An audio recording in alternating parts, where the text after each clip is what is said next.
Remember to switch off water before you start. I am using a screwdriver to remove the tap handle.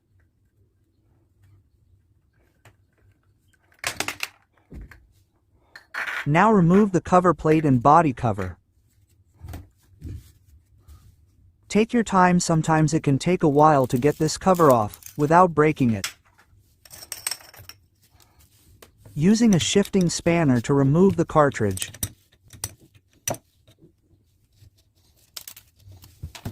Make sure the tap body is clean before installing the new one. Remove the screw on the handle and take off the handle and covers.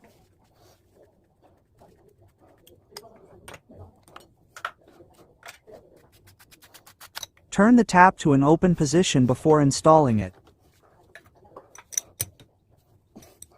Install body cover and cover plate.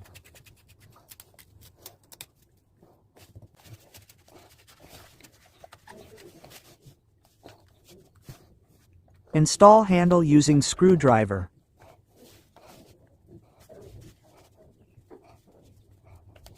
Close the tap before opening the main water supply. Thanks for watching.